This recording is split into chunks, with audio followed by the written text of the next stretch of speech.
Okay, so today's lesson is going to introduce something new that you haven't met at Nat 5.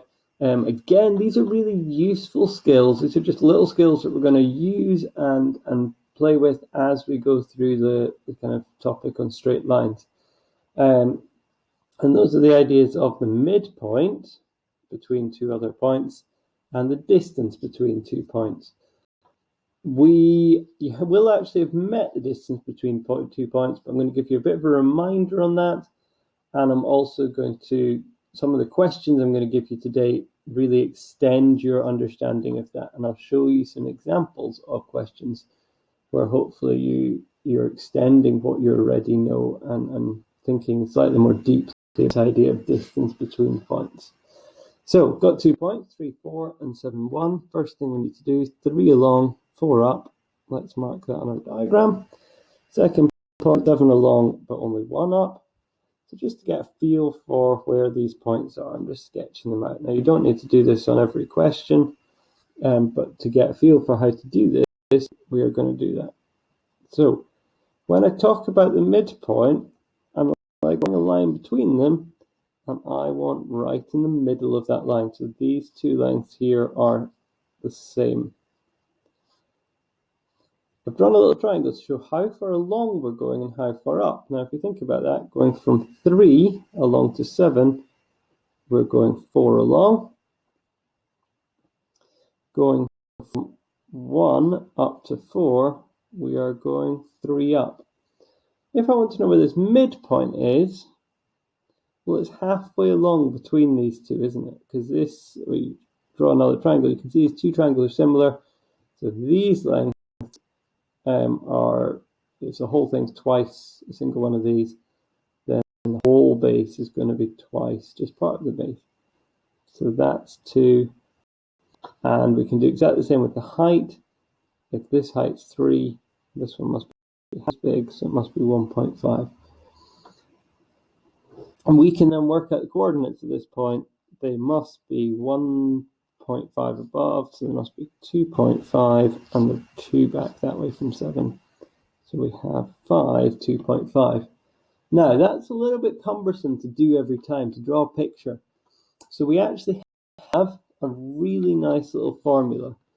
And it's kind of based more on averages. We could see, actually, if we do 3 add 7 and divide it by 2, we get 5. Do 4 add 1 and divide it by 2, we get 2.5. So actually, that's a more efficient method for getting to. I wanted to show you the picture so you had an idea coming from and kind of what was going on with the midpoint. But actually, this more efficient method is really nice. So for the points x1, y1, x2, y2, so just labeling things up like we would with a gradient, the midpoint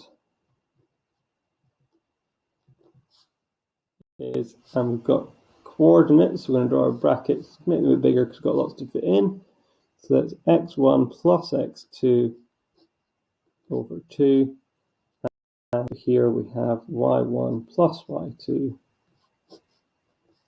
over 2. Now this is a really nice little efficient method for finding the midpoint, doing this calculation here. So I'll do an example of that. This was more to help you understand. This is what we're going to use when we do questions where we need to find the midpoint. This kind of makes sense and it's easy to remember. Remember, you're averaging the x points, finding the mean of the x points, I should say, and finding the mean of the y coordinates. Second thing is we want the distance. Now, we're going to write down a formula for that in a second in general. Going back up here, we can see that this is a right-angled triangle with 3 and 4. So we could use Pythagoras to find the long side here. So if I label that with distance x, we have that x squared equals 3 squared add 4 squared. So that is equal to 25. So x equals the square root of 25.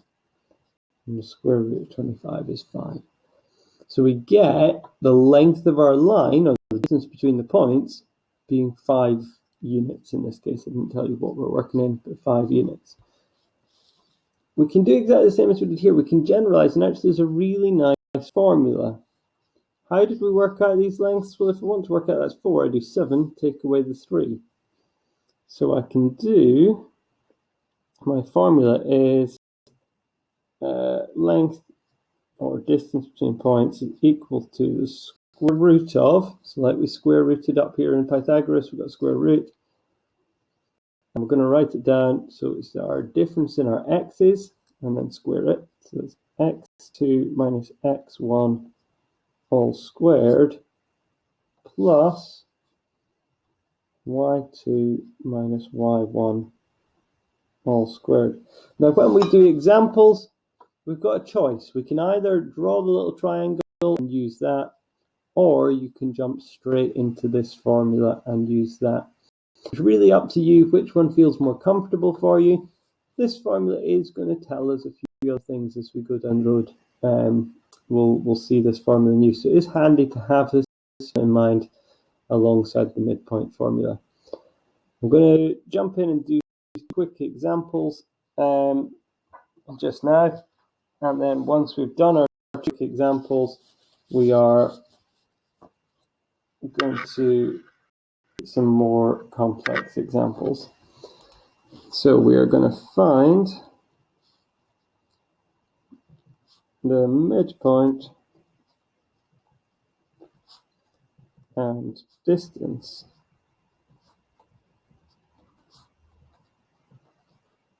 between the points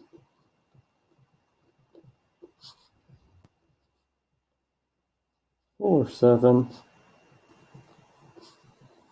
and 3, 14. Okay, so that's our aim. We want the distance and the midpoint for these points. So the midpoint is, remember, it's the average of the x's, so that is 4 plus 3 or 2, and the average, the mean average of the y's.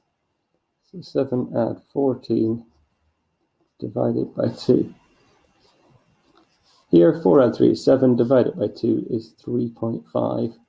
Or you can leave it as 7 over 2. I'm going to leave it as fractions. It's good for you at this level to be starting to get used to leaving things as fractions.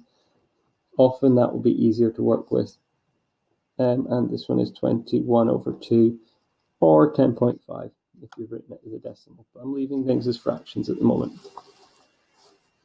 Our distance is, and we're going to write down that formula. So x2 minus x1 all squared plus y2 minus y1 all squared. Putting our numbers into this, we get 3 take away 4 all squared plus 14 take away 7 all squared. That's the square root of square root of minus 1 all squared plus 7 squared. Minus 1 squared is 1, 7 squared is 49. So that's the square root of 50. Purely as to the distance, that's an okay way to leave it. You could work it out in a calculator as a decimal, or slightly more nicely, thinking back to what we know, we can rewrite that as root 25 times root 2, which is 5 root 2. And for the moment, leaving answers as thirds is particularly nice. Just gets you that bit of practice with thirds. There are topics that you kind of need to keep in mind. If you're given your answer as decimals, some things become easier, but some things become much harder. So actually keeping things as thirds here is not a bad shot. Okay, so hopefully that gives you an example you can follow through, and you can now do the easier questions that I'm setting. I will run through some examples of how to do some slightly trickier questions with these two skills, and you can watch the video on that in a minute.